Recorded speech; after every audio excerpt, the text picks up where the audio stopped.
अस्सलाम वालेकुम स्टूडेंट्स, मेरा नाम है फ़रीहा ख़ान और आप देख रहे हैं लर्न इंग्लिश विद रोशनी।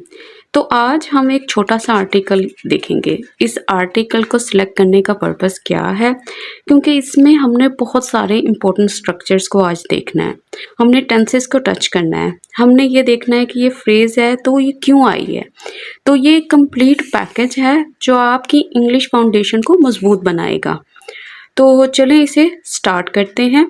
तो स्टार्ट करने से पहले इस वीडियो को लाइक कीजिए, इसको चैनल को सब्सक्राइब कीजिए, क्योंकि आपके लाइक और आपके सब्सक्राइब करने से बहुत सपोर्ट मिलती है। इसको ज़्यादा से ज़्यादा शेयर करें।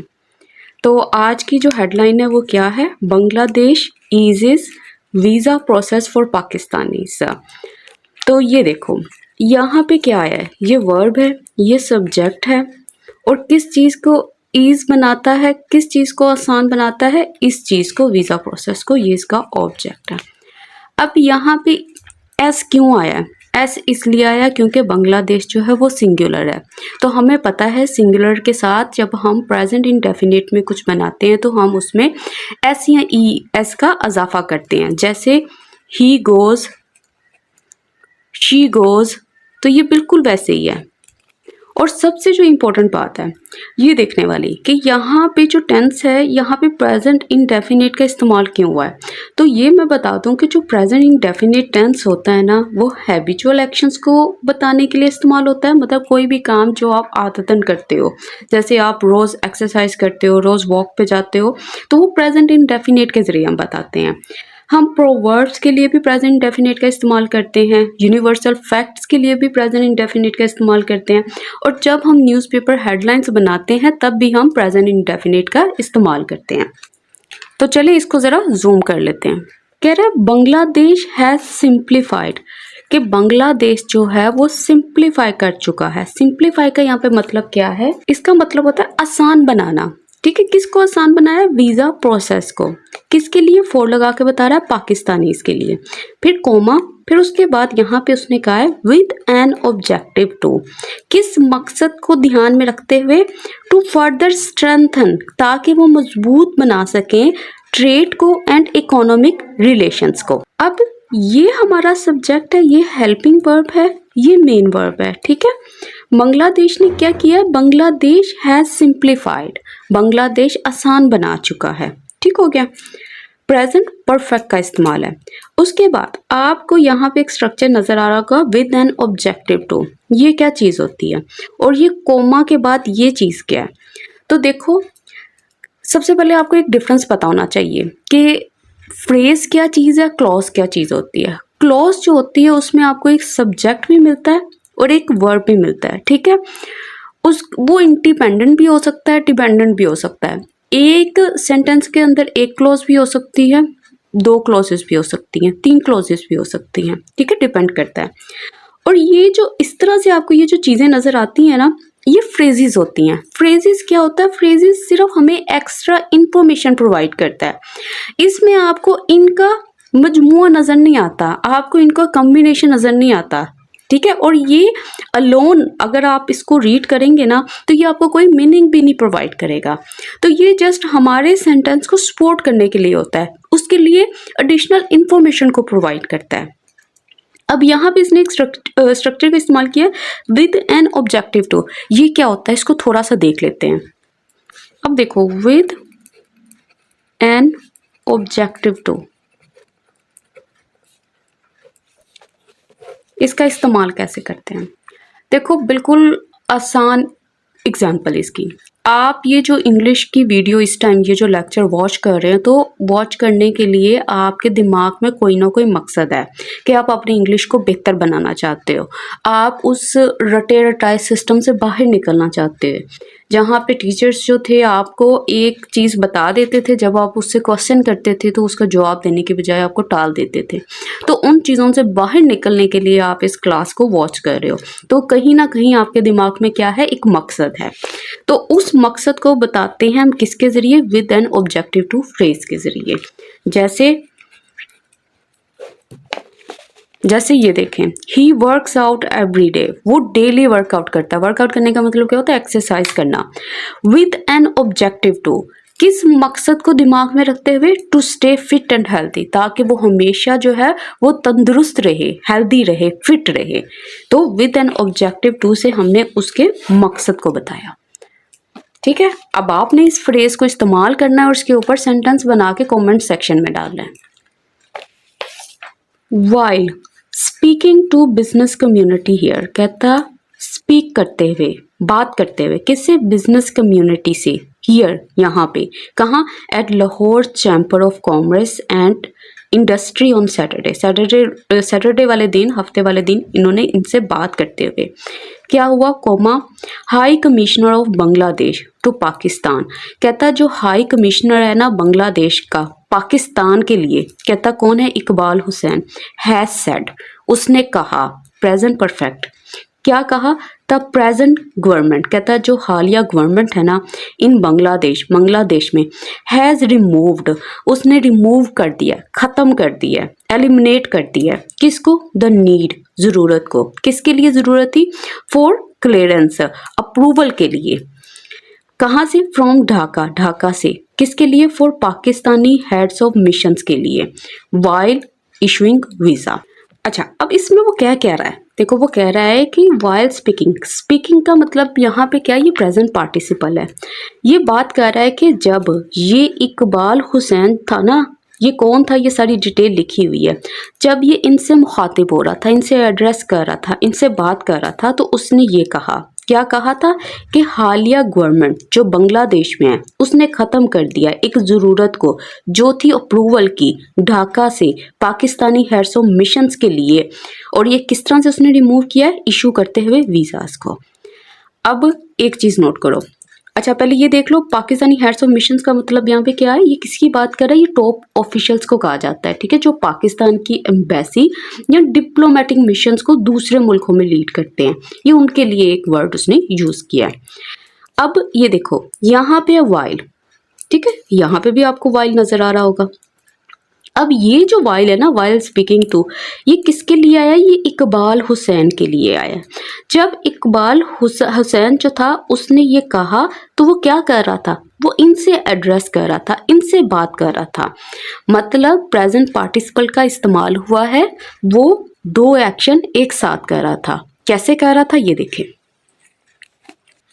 ये है, ये सेंटेंस कुछ इस तरह से बना है, वाइल, उसके बाद प्रेजेंट पार्टिसिपल, मतलब V1 plus ING plus sentence, while walking in the park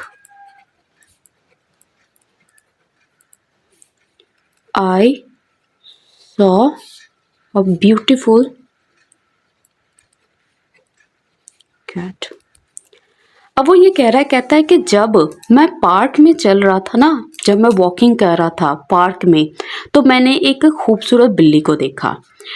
अब यहाँ पे दो काम हुए हैं, ठीक है, लेकिन जो दो काम करने वाला है वो एक ही पर्सन है, ठीक है। इस पर्सन ने दो काम किए हैं, ठीक है। काम कितने हैं? दो। एक कौन सा है? एक ये है, एक ये है। लेकिन हमने क्या किया, एक एक्शन को हमने कंटिन्यूटी में दिखाया है। वॉकिंग, वॉकिंग क्या होता है? V1 प्लस ING, ये कंटिन्यूटी को बताता है ना। तो एक एक्शन हमने कंटिन्यूटी में बताया और दूसरा एक्शन हमने क्या है वो किस में बताया है? सिंपल जो सेंटेंस था वो बना के बता दिया। इधर पास्ट इंडेफिनिट यूज हुआ है तो प्रेजेंट डेफिनिट भी हो सकता है, ठीक है। अब ये देखो, जब भी कोई एक्शन जो है ना लॉन्गर ड्यूरेशन का हो, जिसको करने में आपको टाइम लग रहा हो, ठीक है, वो आप इसके साथ रखोगे, वाइल के साथ रखोगे, ठीक है। While walking in the park, क्योंकि पार्क में वॉक करने के लिए आपको टाइम लगा था और बिल्ली को देखने के लिए आपको तो फ्यू सेकंड्स लगे थे। तो जो दूसरा काम होगा ना जिसमें कम ड्यूरेशन लगेगी, कम टाइम लगेगा, वो आपने यहाँ पे मेंशन करना है। और जो लंबा काम होगा ना वो कंटिन्यूटी में यहाँ पे दिखा देना है। एक और सेंटेंस देखो,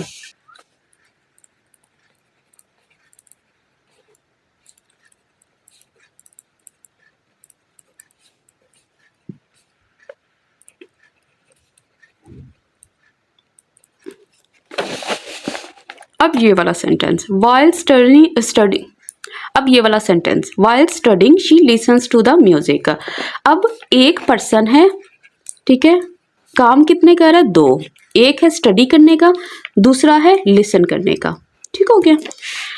काम टाइम लग किस में रहा है ज़्यादा? वो स्टडी करने में, ठीक है। वो ये बैठी है इतने बजे से 1 बजे से 2 बजे के दरमियान में वो स्टडी कर रही है, और उसके दरमियान में वो क्या कर रही है? म्यूज़िक को सुन रही है। म्यूज़िक कितने टाइम का होगा ज़्यादा से ज़्यादा? कोई भी सॉन्ग ज़्यादा से ज़्यादा 2 मिनट्स का होगा, 3 मिनट्स का होगा, ठीक है। उसके बाद स्टॉप करेगी, फिर कोई और म्यूज़िक फाइंड करेगी, फिर वो सुनेगी। तो इसको इस तरह से बनाया गया है, जो एक्शन कंटिन्यूटी में है वो ज़्यादा टाइम कंज्यूम कर रहा है, इसलिए उसने यहाँ पे मेंशन किया while studying she listens to the music. एक ही पर्सन है, 2 काम कर रहा है, तो इस तरीके से उसने ये वाला सेंटेंस बनाया था यहाँ पे। आई होप कि आपको समझ आ गई होगी। नहीं समझ आएगी तो कोई इशू नहीं है, नेक्स्ट टाइम जब भी न्यूज़पेपर में आएगा हम इसको और ज़्यादा इसको डीपली कर लेंगे। अच्छा, इसमें और कुछ देखने वाला तो नहीं है। क्लियरेंस का मतलब क्या होता है? क्लियरेंस का मतलब होता है अप्रूवल, इजाज़त देना, मंजूरी दे देना। अब यहाँ पे एक और वाइल यूज़ हुआ है, ठीक है। अब यहाँ पे ये वाला वाइल जो है वो किसके लिए यूज़ हुआ था? ये यूज़ हुआ है प्रेजेंट गवर्नमेंट के लिए, ठीक है, जो बांग्लादेश की है। उसने इसको रिमूव किया था, एलिमिनेट किया था। कैसे एलिमिनेट किया था? इशू करते हुए वीज़ा को, ठीक है। ये इस तरीके से बना हुआ है। अब वाइल का इस्तेमाल बहुत ज़्यादा होता है, ठीक है। एक चीज़ ये भी माइंड में रखिएगा, हर जगह पे जो चीज़ लिखी है उसका पर्पस कुछ और है। जब आप वाइल का और इस्तेमाल देखोगे, कहीं और देखोगे, वहाँ पे कोई और कॉन्सेप्ट लगेंगे, ठीक है। जैसे जैसे जो जो कॉन्सेप्ट लगता जाता है वो साथ साथ देखते जाएंगे। ही सेड, उसने कहा, दैट ये कि इंक्रीजिंग ट्रेड एंड इन्वेस्टमेंट, कहता ऐसी ट्रेड और इन्वेस्टमेंट जो कि इंक्रीजिंग है, मतलब बढ़ती हुई है, किसमें? बिटवीन द 2 कंट्रीज, 2 कंट्रीज के दरमियान में, मस्ट बी, उसको होना ही चाहिए। क्या? टॉप प्रायोरिटी, एक सबसे ऊपर वाली प्रायोरिटी होना चाहिए, ऊपर वाली तरजीह होनी चाहिए। किस चीज़ के लिए? टू मूव फॉरवर्ड, ताकि वो आगे बढ़ सकें। अब यहाँ पे किसका इस्तेमाल किया? उसने मस्ट का यूज़ किया है। मस्ट किस लिए, मॉडल वर्ब किस लिए इस्तेमाल करते हैं? ये बताता है कि ऐसा काम जो है वो लाजमी होना चाहिए, ठीक है, लाजमी ये काम करना चाहिए। और मस्ट के बाद क्या यूज़ होता है? हमेशा बेस फॉर्म यूज़ होती है। बेस फॉर्म क्या होती है? जो एस और एस के बगैर होती है, ठीक है, जो इसकी मेन फॉर्म होती है। ही स्ट्रेस्ड, उसने जोर दिया, ठीक है, कोलैबोरेशन का, ताउन का, किसके साथ? विद LCCI के साथ। अच्छा, क्यों कोलैबोरेट करना है? वो टू लगा के बता रहा है, टू अचीव, ताकि हासिल कर सकें दिस गोल, इस गोल को, इस मकसद को। सिंपल सेंटेंस है, पास्ट इंडेफिनिट का इस्तेमाल किया गया है। पास्ट इंडेफिनिट क्या होता है? देखो, पास्ट इंडेफिनिट जो है ना, प्रेजेंट परफेक्ट भी होता है। देखो, काम तो दोनों में होता है, प्रेजेंट परफेक्ट में भी काम होता है, पास्ट इंडेफिनिट में भी काम होता है। दोनों में डिफरेंस क्या होता है? ठीक है, जो पास्ट इंडेफिनिट होता है ना, वो पास्ट के एक फैक्ट को ही बताता है कि पास्ट में ऐसा काम हुआ था, ठीक है। लेकिन अगर कोई पास्ट का काम है और उसका असर अब चाहिए आपको, जैसे आप ये समझ लो कि आप जॉब के लिए जाते हो, वहाँ पे जॉब पे जाने से पहले आपसे क्या रिक्वायरमेंट होती है? उसकी कोई डिग्री की रिक्वायरमेंट होती है। डिग्री आपने की हुई है, फॉर एग्जांपल 2 साल पहले की हुई है, और आपसे अगर कोई वहाँ पे पूछे कि अगर आपने के पास ये डिग्री है तभी आप ना इंटरव्यू में बैठ सकते हैं, तो तब आप वहाँ पे क्या कहते हो? आप कहते हो कि हाँ, मेरे पास ये डिग्री है, ठीक है, मैंने ये इम्तिहान पास किया है। अब ये वाला काम तो पास्ट में हो चुका था, लेकिन उसका असर आपको अब चाहिए, ये चीज़ अब अफेक्ट हो रही है आपके फ्यूचर पे, तो इसलिए वहाँ पे हम प्रेजेंट परफेक्ट का इस्तेमाल करेंगे। तो ये थोड़ा सा मेन डिफरेंस होता है इनके दरमियान में। अब आगे देखते हैं। Mister Hussain stated, mister Hussain ने स्टेट किया, मतलब मज़ीद बताया, मज़ीद बयान किया। बांग्लादेशी गवर्नमेंट कह रहा है, जो बांग्लादेशी गवर्नमेंट है ना, इज़ ईगर, वो बहुत ज़्यादा पैशनेट है, एक्साइटेड है, तैयार है, किस चीज़ को लेके? टू इम्प्रूव, बेहतर बनाने के लिए रिलेशंस को, किसके साथ? विद पाकिस्तान, पाकिस्तान के साथ। Which had been less than satisfactory over the past decade, जो कि पिछले 10 सालों में लेस देन सेटिस्फैक्ट्री थे। लेस देन सेटिस्फैक्ट्री का मतलब क्या है? वो इतने तसल्ली बख्श नहीं थे। अब ये चीज़ देखो, यहाँ पे इसने इस्तेमाल किया लेस देन का। लेस देन क्या चीज़ है? अच्छा, यहाँ पे इसने लेस देन यूज किया। लेस देन जहाँ भी इस्तेमाल करेंगे ना, ये उस चीज को, उसकी कमी को ही बताता है। जैसे she has less than 10 books, उसके पास 10 से कम किताबें हैं। लेस देन, ठीक है। अगर आपने क्वांटिटी बताने हैं, आपने तब भी ये इस्तेमाल करना है। मतलब कोई चीज़ किसी चीज़ से कम है। अगर आपने कहना है कि वो 30 साल से कम है, तो आप ये कह सकते हो he is less than 30 years old, ठीक है। इसके अलावा ऐसे भी आ सकता है, जैसे आपने यहाँ पे मेंशन किया था लेस देन सेटिस्फैक्ट्री, तो यहाँ पे आप एक्साइटिंग भी यूज़ कर सकते हो, सेटिस्फैक्ट्री भी यूज़ कर सकते हो, तो ऐसा कुछ भी आ सकता है। तो इसका बस मतलब यही है कि ये जो चीज़ मेंशन की है उससे कम। ही सेड, उसने कहा, क्या कहा? बांग्लादेश, कौन सा बांग्लादेश, फिर comma, with its population of 180 million, जिसकी पॉपुलेशन है 180 मिलियन। कहता है रिप्रेजेंट, वो दिखाता है, अ सिग्निफिकेंट, अच्छा खासा, किस चीज़ को? कंज्यूमर मार्केट को। कौन सी कंज्यूमर मार्केट? कहता है दैट, ये कि Pakistan has the potential to tap, ये वो कंज्यूमर मार्केट है जिसके लिए पाकिस्तान के पास पोटेंशियल है, मतलब उसकी सलाहियत है कि वो उसका फ़ायदा उठा सकती है। अब यहाँ पे उसने यूज़ किया है पोटेंशियल। पोटेंशियल का मतलब क्या होता है? पोटेंशियल का मतलब होता है कि आपके पास ये सलाहियत है, कैपेबिलिटी है, ये एबिलिटी है। और टैप का मतलब क्या होता है? टैप का मतलब होता है किसी चीज़ को इस्तेमाल करना या उसका फ़ायदा उठाना। और यहाँ पे क्या यूज़ हुआ है? He said past indefinite. और यहाँ पे बांग्लादेश रिप्रेजेंट्स, ये एक तरह से एक फैक्ट बता रहा है, एक हकीकत बता रहा है कि ये जो है इस चीज़ को रिप्रेजेंट करती है।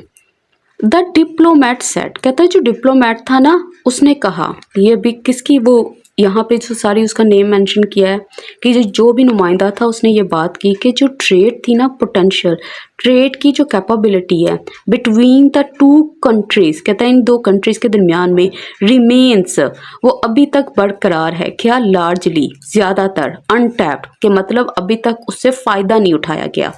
And Pakistan has the capacity, और पाकिस्तान के पास ऐसी सलाहियत है टू कैपिटलाइज ऑन इट, कि वो इसको एक्सप्लॉइट करे, इससे फ़ायदा उठाए, इसको इस्तेमाल करे।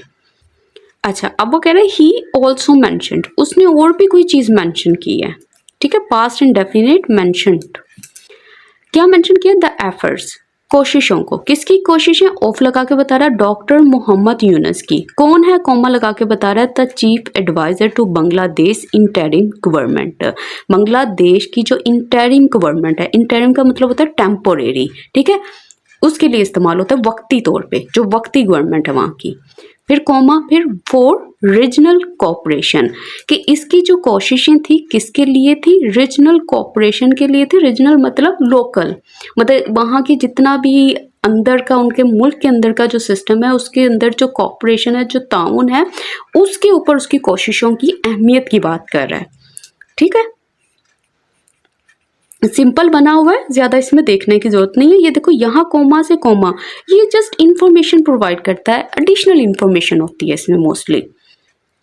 अब वो कह रहा है ही कॉल्ड फॉर, उसने डिमांड किया, किस चीज़ को डिमांड किया? ग्रेटर, बहुत ज़्यादा, कोलैबोरेशन को, ताउन को, किसके दरमियान में? Between south Asian countries and stressed. और उसने क्या किया? जोर दिया, किसके ऊपर? इम्पोर्टेंस के ऊपर। किस चीज़ की इम्पोर्टेंस? रिवाइटलाइजिंग की, मतलब फिर से बहाल करे, फिर से जिंदा करे, किस चीज़ को? The South Asian association for regional cooperation, SAARC, इसको फिर से बहाल करे, टू एनहेंस, ताकि बेहतर कर सके रीजनल ट्रेड को एंड कोऑपरेशन को। तो ये यहाँ से यहाँ तक जो है हमारा एक सेंटेंस बना हुआ है।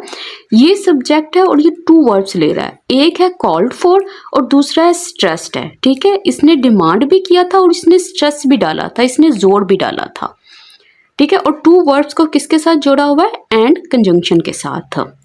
अच्छा, रिवाइटलाइजिंग, रिवाइटलाइज का मतलब क्या होता है? इसका मतलब होता है किसी चीज़ को दोबारा जिंदा करना, उसमें नई जान डालना, ताकि वो फिर से बेहतर हो, फिर से जिंदा हो। मतलब एक चीज़ है, वो अगर कोई किसी 2 कंट्रीज हैं, उनके दरमियान के रिलेशंस मुर्दा हो चुके हैं, तो रिवाइटलाइज का मतलब होता है उसको फिर से जिंदा करना, उसको फिर से बहाल करना। अच्छा, अब वो कह रहे हैं डिस्पाइट, बावजूद, किसकी? Growing regional cooperation globally. कहता इस चीज़ के बावजूद, south Asia still faces challenges. जो साउथ एशिया है वो फिर भी फेस कर रहा है, सामना कर रहा है चैलेंजेस का, रुकावटों का। विच रिक्वायर, जिसको ज़रूरत है कलेक्टिव एफर्ट्स की, मतलब ऐसी एफर्ट्स जो सबकी हों, सब मिलकर एफर्ट्स करें, कोशिशें करें टू ओवरकम, उसको ओवरकम कर सकें, उसको डिफीट कर सकें, उसको हरा सकें। तो ठीक हो गया। अच्छा, अब यहाँ पे इसने इस्तेमाल किया डिस्पाइट का। तो इस चीज़ को आपने याद रखना है कि डिस्पाइट के बाद, इस प्रपोजिशन के बाद आप कभी भी ऑफ नहीं लगाते। ऑफ आता है हमेशा इन स्पाइट ऑफ के बाद, ठीक है, जिसका मतलब होता है डिस्पाइट का और इन स्पाइट ऑफ दोनों का मतलब होता है के बावजूद। लेकिन इन दोनों को कभी भी मिक्स नहीं करना। इन स्पाइट अपने बाद ऑफ लेता है, लेकिन डिस्पाइट अपने बाद ऑफ नहीं लेता। अब ये विच किसके लिए आया है, ठीक है, ये विच आया है इन चैलेंजेस के लिए, कि ये वो चैलेंजेस हैं जिनको ज़रूरत है, ठीक है, इन एफर्ट्स की, कलेक्टिव एफर्ट्स की, मुश्तरका कोशिशों की। कह रहा था high commissioner said, high commissioner ने ये कहा दैट, ये कि इट इज़ रिस्पॉन्सिबिलिटी, ये जिम्मेदारी है, ऑफ बोथ कंट्रीज, दोनों कंट्रीज की। क्या है जिम्मेदारी? टू क्रिएट, पैदा करे, अपॉर्चुनिटीज को, मौकों को, किसके लिए? फॉर द करंट जनरेशन, वो जनरेशन, वो नस्ल जो करंट है, जो हालिया है। एंड रिमूव, और ख़त्म कर दे, ऑब्स्टेकल्स को, मुश्किलात को। किसके लिए मुश्किलात हैं? कहता है to mutual trade and cooperation, जो आपसी ट्रेड है या जो भी आपसी ताउन है, उसको लेकर जो भी मुश्किलात हैं, जो ऑब्स्टेकल्स हैं, उसको ख़त्म कर दे। तो यहाँ से यहाँ तक हमारा सेंटेंस बना हुआ था, ठीक है। और ये जो टू क्रिएट है ना, और यहाँ पे ये जो रिमूव नज़र आ रहा है, ठीक है, ये टू इसके साथ भी है और ये टू इसके साथ भी है। लेकिन जब हमें पता है ना कि हमने टू के साथ टू वर्ब्स को जोड़ना है, तो उसके दरमियान में हम एंड लगा देते हैं। और ये वाला जो टू है ना, इसको ना भी मेंशन करें तो कोई इशू नहीं होता, क्योंकि हमें पता है ये क्या बात कर रहा है। ये बात कर रहा है to create and to remove, ठीक हो गया। ही सेड, उसने कहा, LCCI हैज़, वो रखता है, इन्फ्लुएंशियल रोल, एक ऐसा रोल जो कि बहुत पावरफुल है। रोल मतलब उसका एक किरदार, ठीक है, किस चीज़ में? इन फोस्टरिंग, फोस्टर करने में, प्रमोट करने में, फ्रोग देने में। किसको? इंक्रीज ट्रेड को, ट्रेड को बढ़ावा देने के लिए, एंड इन्वेस्टमेंट, और इन्वेस्टमेंट को किस में? बिटवीन पाकिस्तान एंड बांग्लादेश, पाकिस्तान और बांग्लादेश के दरमियान में। सिंपल है, ही सेड, और यहाँ पे जो हैज़ है ये पोजेशन को शो कर रहा है कि LCCI जो है वो रखता है किसी चीज़ को, ठीक है, क्या रखता है? Powerful role. He also reflected on, उसने रिफ्लेक्ट ऑन किया। रिफ्लेक्ट ऑन का मतलब क्या होता है? रिफ्लेक्ट ऑन का मतलब होता है माजी में जाके, अगर आप यहाँ पे बैठे हुए हो, हॉल में बैठे हो, रिफ्लेक्ट ऑन कर रहे हो, तो आप किसी चीज़ के बारे में सोच रहे हो, माजी में जाकर उसके ऊपर पॉन्डर ओवर कर रहे हो, उसको थिंक अबाउट कर रहे हो, उसको याद कर रहे हो। किस चीज़ को कर रहे हो वो आगे मैंशन किया उसने कि the lesson learn from the covid pandemic, वो लेसन जो कि आपने कोविड-19 पेंडेमिक से सीखे थे। एंड हाउ इट अंडरस्कोर, और कैसे ये जोर देता है, हाईलाइट करता है इम्पोर्टेंस को, अहमियत को, किसकी? ऑफ इंटरनेशनल कॉपरेशन को, इंटरनेशनल कॉपरेशन मतलब ताउन की। स्टेटिंग, कहते हुए, इट इज़ असेंशियल, ये बहुत ज़रूरी है, टू रिकॉग्नाइज, कि वो पहचाने, किसको? दैट, ये कि नेशंस मस्ट कोलैबोरेट, कि नेशंस जो है उनको लाजमी कोलैबोरेट करना चाहिए, ताउन करना चाहिए। कब? इन टाइम्स ऑफ क्राइसिस, उन मौक़ों पर जो कि वक्त होता है क्राइसिस का मतलब मुश्किल वक्त में।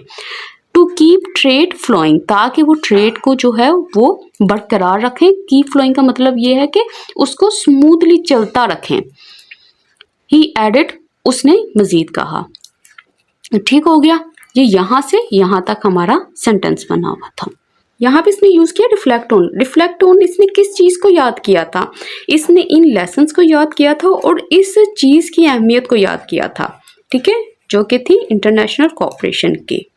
तो इसके साथ ही ये छोटा सा आर्टिकल आज कंप्लीट होता है, लेकिन ये फुल ऑफ लेसन्स था। आई होप कि आपको मज़ा आया होगा इस क्लास को अटेंड करने के बाद। तो अगर वीडियो अच्छी लगी हो तो इसे लाइक कीजिएगा, चैनल को सब्सक्राइब करना मत भूलिएगा। इसके साथ ही मुझे इजाज़त दें। अल्लाह हाफिज़।